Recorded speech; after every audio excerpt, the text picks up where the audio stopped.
Nüüd AutoCAD-i üks selline omadus on need kihid. Et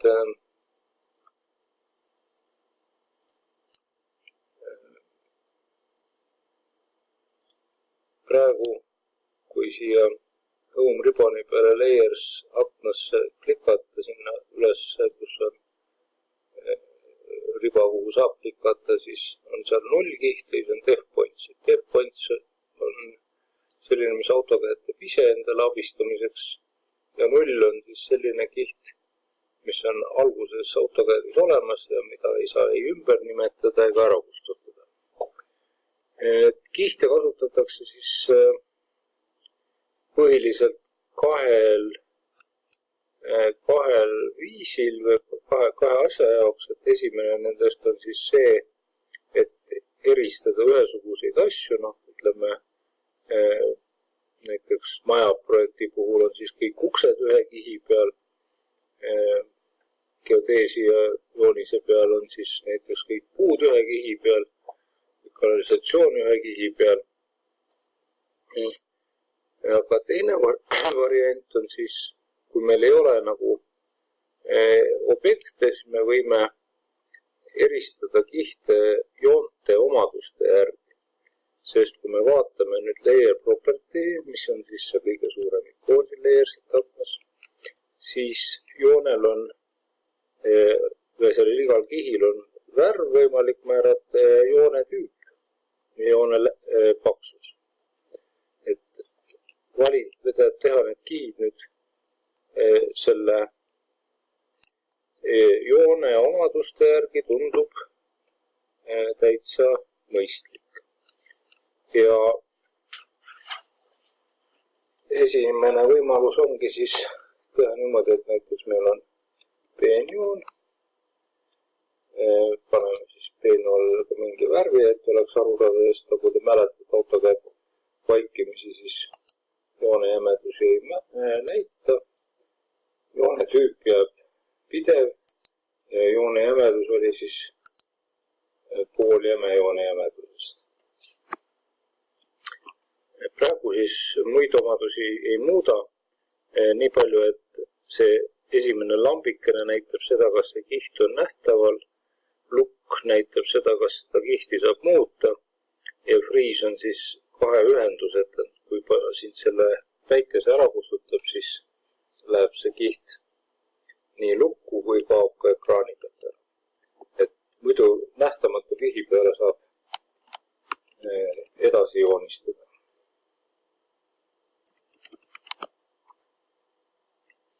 Nii, teisena siis jämejoon, mis siis on poole jämedam kui peenjoon.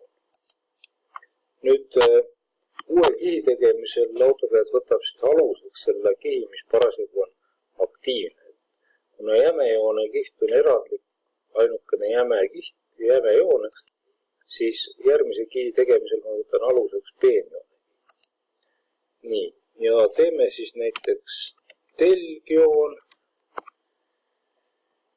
ja muudame värvi jälle ära.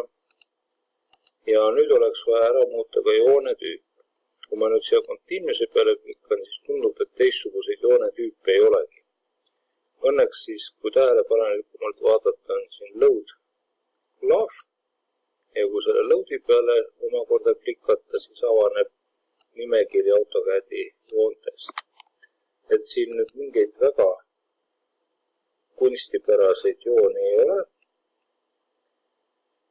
Et meie oma joonised saame tehtud kahe täiendava joonetüübiga ISO-dash ja ISO-long-dash off-dash.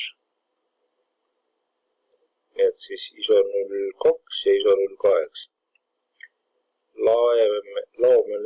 Laeme need joonisesse ja telgjoonel läheb siis ISO-long-dash off-dash. Nii, võtan jälle peenjoone aluseks, teen uue kihi. On siis nüüd katkendjoon. Ja katkendjoonele siis ka mingi värvi, mingi kauneid värve siin väga ei ole. Ja valin joone tüübi, mis on siis nüüd see ISO 02. Ja ühe kihi ma teen veel. Peenjoon, katkendjoon, telgjoon, jämejoon ja üks joon on lihtsalt abijoon. Et vahel on joonestamise juures kasulik siis kasutada abijooni. Ja nüüd abijootel on mõistlik panna siia, kus on see plott, panna keelumärk peale, et seda ta ei trükiks. Ma praegu ei räägi sellest, mis siin tagapool tuleb. See tagapool on ka väga huvitav. Sellest räägime teine kord. Nii. Ja nüüd on meil kihid olemas. See kiht, mille peale me joonestama hakkame, see peab olema siis varustatud selle linnukesega. Et näiteks kui me abijoone kihi peale joonestama hakkame, siis tuleb abijoone ette linnukene.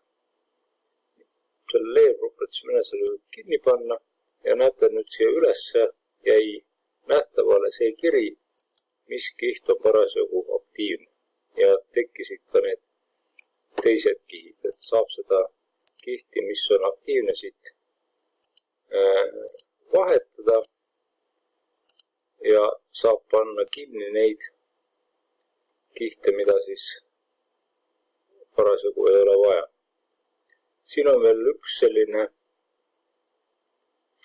ikoon, mida seal layer properties manager ei olnud. See võimaldab siis käesolevas selles vaateportsus, antud juhul siis küll paberi vaates mingit kihti sulgeda. Näiteks kui ma siin nullkihi kinni panen, siis kaob see kõik ära, mis nullkihi peale oli tehtud.